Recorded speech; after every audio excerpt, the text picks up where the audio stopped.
she vanished from her home. She gave me a hug and told me she loved me. And that's the last time I seen her.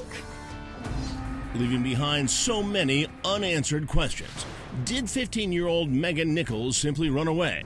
Basically, it said, "Mom, I love you, but I'm never gonna be happy here." Or did someone make her disappear? That's the last person that Megan did try to reach that night. And what was she doing at the bank? And sure enough, Megan was at the ATM on that day. The answer to at least two of those questions may lie in this rural Illinois field. A spot where a couple just made a major discovery, one that could finally help crack this case. Crime Watch Daily first told you about Megan Nichols 2 years after she had disappeared from her mother's home in the tiny town of Fairfield, population 5,200. My relationship with Megan was very close. We did everything together. It was 4th of July weekend. Fireworks, barbecues, and for Megan, a little bike ride. One that would take on new meaning in the hours to come. She said, "Do you care if I go on a bicycle ride?" And I said, "I don't care. Just don't be doing anything you're not supposed to be doing." After getting back from her ride, Megan and her mother, Kathy Jo Hutchcraft, go shopping, but Megan cuts things short. She told me she didn't feel good, and she wanted to go home. Kathy Jo drops her daughter off at home, and Megan says she's going to go to bed. And she gave me a hug and told me she loved me. Kathy Jo heads back out to finish her shopping. She's gone an hour. And I just got this sick feeling that I needed to go check on Megan. And I went upstairs and she was gone. I just knew.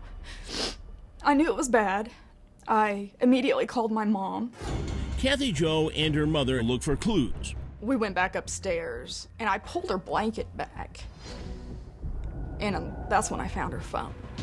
And when I picked it up, oh, my heart sank. I'm like, oh my gosh, this is real.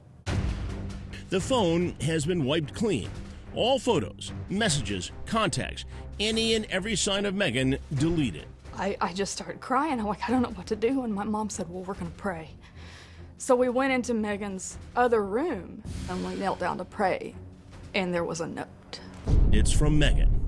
Basically, it said, "Mom, I love you, but I'm never going to be happy here. Don't come looking for me because why spend a lifetime looking for somebody who doesn't want to be found?" Then, with those harsh words still lingering, Kathy Jo gets a lead. A friend had messaged me, "Have you checked the bank accounts?" No, I hadn't. So I got online and I checked the bank accounts, and sure enough, money had been withdrawn on July the 3rd around 2:00 p.m.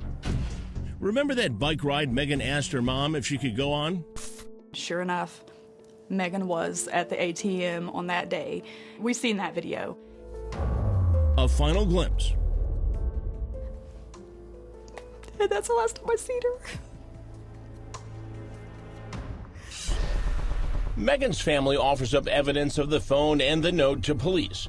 Her mom also tells investigators about a boy Megan has been seeing. Fairly soon before her disappearance, Megan was seeing a young man.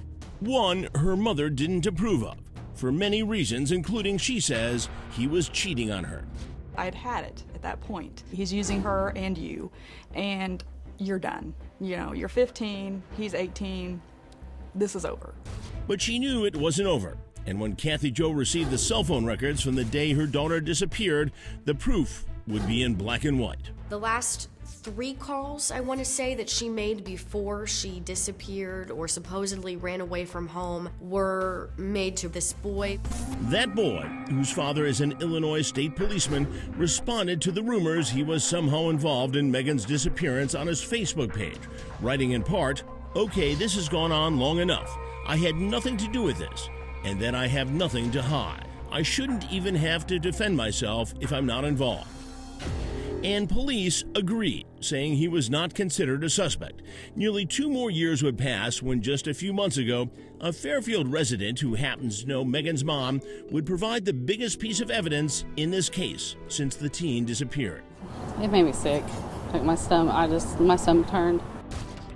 Jackie Beck and her boyfriend were out cutting up firewood on this rural farm, just a few miles south of Megan's home, when they spotted something shiny. It was a human skull and bones.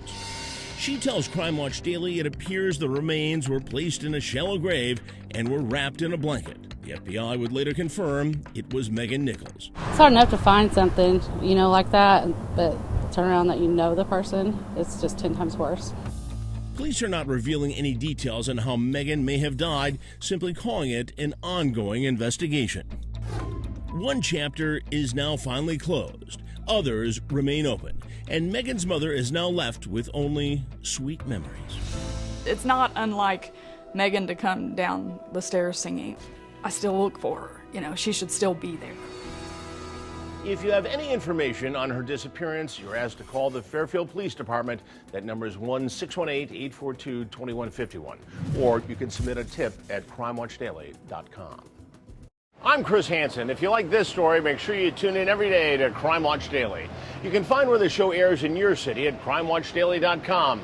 Watch it live or record it on your DVR and watch it at night. And to all those criminals out there, remember, we are watching.